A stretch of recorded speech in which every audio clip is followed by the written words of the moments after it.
Welcome back to Control the Freak. Today we're going to look at the tragic case of Molly McLaren and the fundamental mistake that innocent people make when dealing with coercive partners.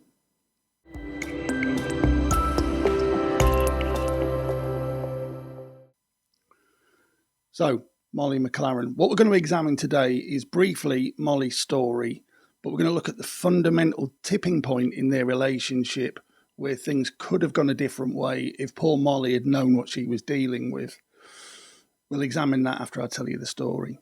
So, Molly McLaren, 2015, she starts at Kent University. She goes there on her own. She doesn't know anybody, but this isn't a problem for Molly McLaren. Really bubbly, outgoing girl. And it's only a matter of days before she's got herself a tight-knit little group of friends that are all into the same things.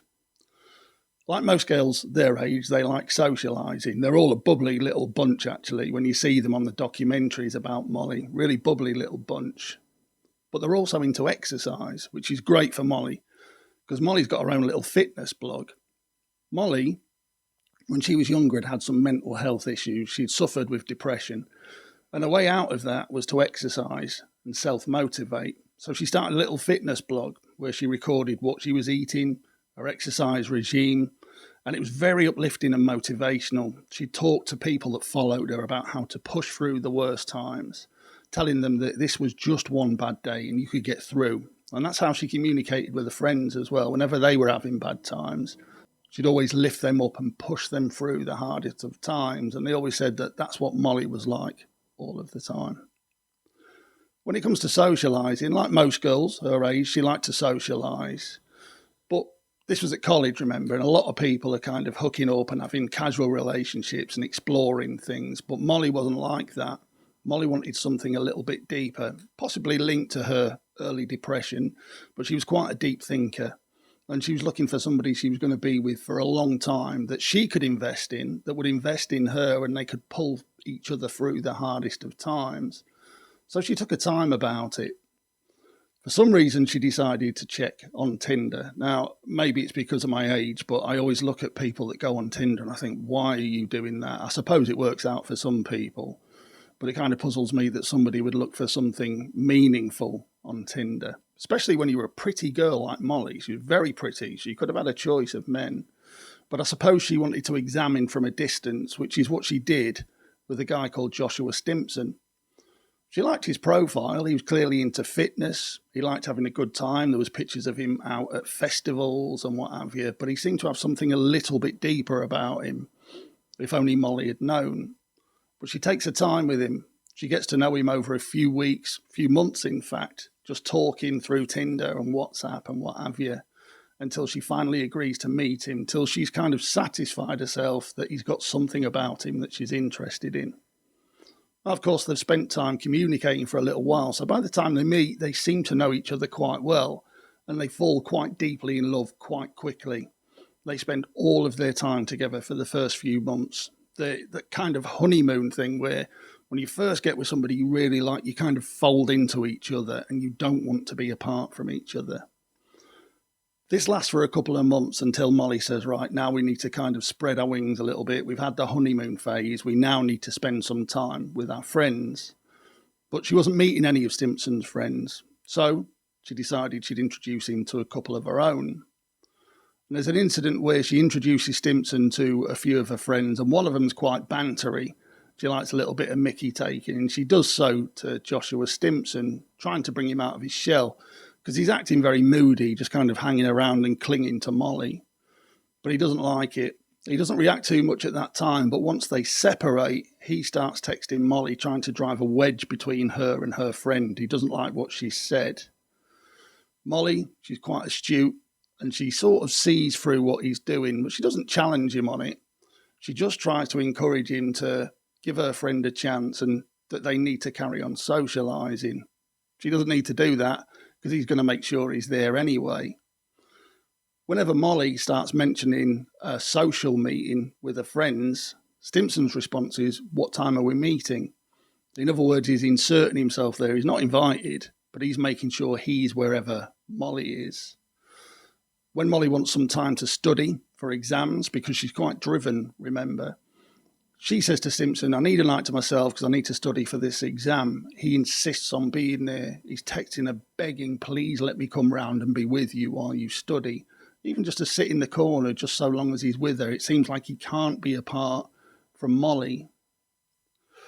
Perhaps there's a way of trying to reassure him that she wants to be alone with him as well as with her friends. Molly arranges a holiday.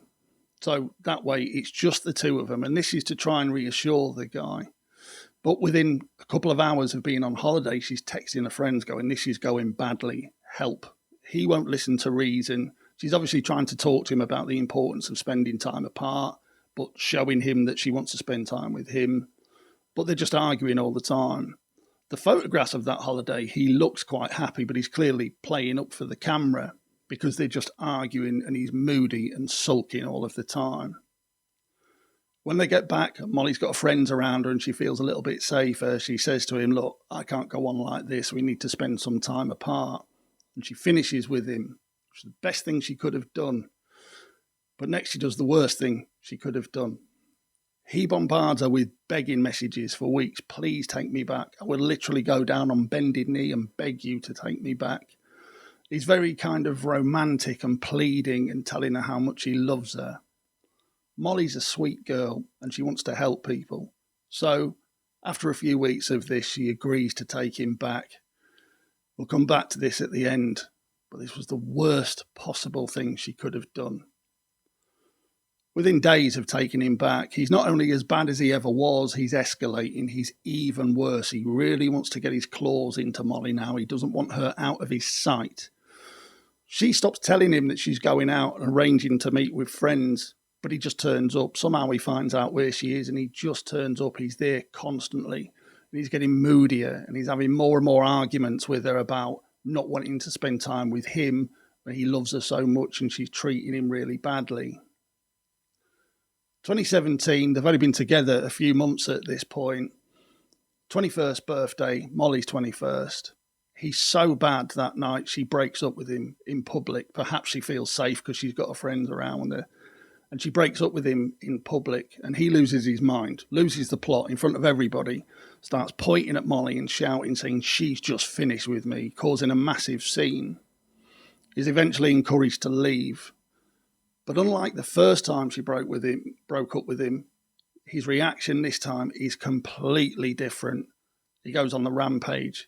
He starts an abuse campaign on social media. He starts releasing intimate pictures, embarrassing pictures of Molly onto Facebook. And he starts a rumour that she's into drugs and he's tagging all of her friends and family in these as well. He's really trying to undermine Molly's reputation, potentially trying to damage her fitness blog because she wants to make a career out of that. Constant bombardment of abuse.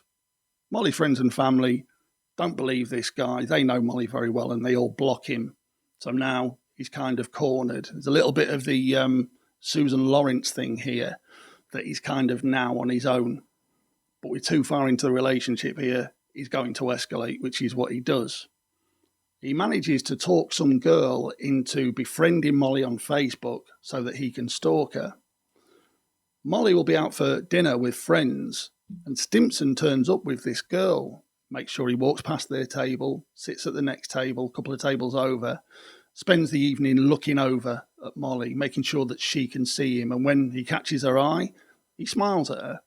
When he leaves, he makes a point of walking past her table to make her and her friends feel uncomfortable. And he does a couple of things like this. He turns up wherever she is and she doesn't know how he knows. But of course, we know now, and it came out in the court case, that he'd got this girl to stalk her on Facebook, so he knew where she was all of the time. He starts sending threatening messages to her. He says things like, this is going to get worse, or you haven't seen anything yet, things like that. There's an implication that things are going to get really out of hand here. After a while, Molly and her mum print off all of these messages and they go down to the police station. They show them and say, look, this guy's now getting dangerous. He's making threats. He's stalking me. He's turning up wherever I am. I think I'm in danger. The police actually phone him up. And they say, look, we've got all of this evidence and a complaint's been made against you. Tells them the crime that he's potentially committing and says to him, we're not going to have to talk about this again, are we? And Stimpson's response is, aren't we? Real implied threat there, isn't there? But it's quite clever. He's not saying, I'm going to carry on doing it. He's saying, aren't we? There's an implication there because he wants to stay in control of this situation. And one way to stay in control is to carry on doing it without explicitly saying, this is what I'm going to do. A few weeks later, Molly gets up and she's going to the gym. She phones her friends and her mum and says that she's going to the gym. And when she gets there, there's actually CCTV footage of this, and it's chilling. Molly's on her own in this big exercise room, and she's on an exercise mat, and I think she's filming for her blog as well. CCTV cuts to the stairs to go up to this room, and you see Stimpson walk up the stairs, look through the door into where Molly is, turn around, and it looks like he's going to leave. He gets halfway back down the stairs, and he kind of pauses, gathers himself, and then goes back upstairs. He does the weirdest thing. He goes and lays his exercise mat probably 10, 12 feet away from Molly and starts exercising. Doesn't say a word. There's only these two in the room at this point. This is really, really chilling. And you can see Molly's reaction. She's kind of exercising. She realizes a figure has entered the room, looks over, and it's this guy that's been stalking her, threatening her, abusing her. She texts her friends and says, he's here. He's exercising right next to me. And they say to her, get out of there. Whatever you do, just get out of there. But before she can do that, she goes up to him, and it's quite brave. She goes up and confronts him about why he's there. And he's quite nonchalant and says, it's got nothing to do with you. Why I'm here. I can do what I want. So Molly goes back and starts to gather her things.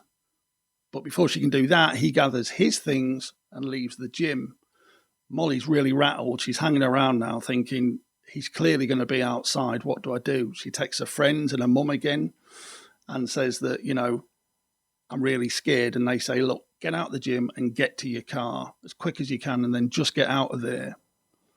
What she doesn't know is that a couple of weeks before, Joshua Stimpson's gone and bought a knife and an axe. He was caught on CCTV doing it, and it came out in the court case. And he's circling the car park, and he waits for Molly to come out. She gets in the car. She forgets to lock the door. Before she knows it, Stimpson's inside the car, and he's hacking her to death, over 70 blows with a knife. And again, there's a really chilling picture of him being arrested in his exercise vest, and he's covered in blood. The final act of him to retain control is to murder Molly. Now, I wanted to examine a specific point here that I think a lot of innocent people don't understand when they're dealing with coercive partners who are begging them to take them back. Remember, I said that the worst mistake she made was taking him back. And this because there's a fundamental misunderstanding. During that time that he's begging her to take him back, he's promising her that they can be happy again, that he can make her happy again. And in a way, he believes that. But he's not computing that happiness for Molly is not the same as what happiness means for him. He thinks they're agreeing to the same thing in his mind. And happiness means the way they were back in the honeymoon period, where they were just happy to be with each other. They were all over each other. They kind of folded into each other, how you do when you first get together in a romantic relationship with somebody that you fall in love with. He's not computing that's not what happiness means for Molly anymore. For Molly, happiness means a healthy relationship, time to spend with a friend without somebody constantly texting her, constantly hanging around, being sulky, complaining that she doesn't want to be with them. That's what happiness means for Molly. But he thinks they're agreeing to the same thing. And I talk from experience here, how I was with my first girlfriend when she finished with me and I wanted to get back to her. And I was saying that, we can be happy again. And it was all about getting back to that point that I thought we were really happy, which was the honeymoon period. But he's obviously not computing the idea that that's what got you to where you are now. That kind of enclosed, suffocating atmosphere where you're only together and there's nobody else involved. That represented happiness for him, represented happiness for me and all other coercive type people. You've got that person to yourself. So that's what he's agreed. That's what he thinks that she's agreeing to. And it's a fatal misunderstanding. And he thinks she's agreed to us getting back together the way we were. She doesn't know that that's what he means. So she agrees to get back together. Then they get back together and he realizes that that's not what she wants. She now wants to move on and spend time with her friends as well as him. But that's not what he thinks they agreed to. To him, it's going to be, well, you're acting the same as you were, and that's what caused the problem in this relationship. It won't be him. It'll be her actions that cause the problem, her wanting to spend time with her friends. Once he realizes that, and then she finishes with him for the second time, he's going to see that as a betrayal. Up until now, she's given him permission to act this way. Remember, I always talk about permission where controlling people are concerned. And the fact that she took him back has given permission to carry on behaving the way he was in his mind, because he thinks she's agreed to going back to the way they were, remember. Once she suddenly withholds permission, she snatches it back and says, no, we're done for good. That's a betrayal. And I heard this described on a video by a guy called Dr. Grande, who I'd recommend on YouTube, by the way. And he described this as fatal acceptance. You've got denial and you've got acceptance. When you're in the denial stage, which is what he's in when they first get back together, he's denying he's the problem and he thinks he can fix it. When you're in the denial stage, you're almost free falling. You're floating in midair. You can fall this way, that way. You can land softly. Someone can catch you. You can change direction. There's lots and lots of possibilities. But once you realize it's gone completely wrong for you and you're not going to get your own way, that's the acceptance stage. That's when you impact the ground. And depending on how hard you impact the ground, that will inform how you react. And obviously at this stage, he's used to absolute control. He thinks he's got agreement from Molly on how the relationship's going to go. The fatal acceptance for him is going to hit really, really hard. She's gone back on the deal that they made, this agreement he thinks they made about how the relationship was going to go.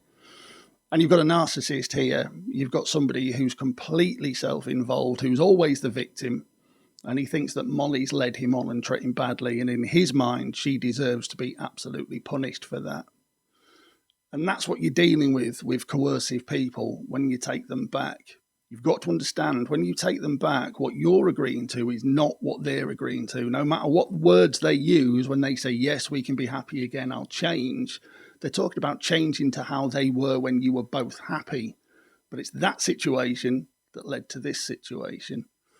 Never take them back, ever. As much as I was desperate for my first girlfriend to take me back, the best thing she could have done was not take me back. And I'd say that to anybody that's in a relationship that's split up with a coercive partner and they're promising to be better. They're telling you they're going to be how they were when you were both happy. And that's what got you to where you are. Never ever take them back. They will not change. And if you're a coercive partner whose partner has split up with you and you're begging them to take them back, be honest with yourself what you think happiness represents. Because I can guarantee happiness for you is that honeymoon period. But that's only got you to where you are. You've got to let that person go. Leave them alone. Work on yourself. Be better next time. I'm going to do a couple of these videos. There's a couple of cases that I've mentioned in the past. Holly Gazzard, Sharna Grice. And there's another case that's played on my mind for years. I saw it, I think it was on Crime Watch, and it's called the Attitude Adjuster case, which is a shocking case of domestic abuse. I'm going to go through there. I'm going to try and pinpoint the point where I can teach you something about the coercive mind. You can either avoid the worst outcome or, get away with it with as little damage as possible. Sadly for Molly, she left it too late. She took him back and then she didn't allow him, but she watched him carry on getting worse and worse and worse until she finally drew the line. But by that point, in his mind, he's had permission and she's already made an agreement. You've got to withhold permission as early as possible. That's what I keep saying to you. Anyway, I hope that's been some use to you. In the meantime, I'll leave you with the usual. Control the freak, not other people. I'll see you next time. Behave.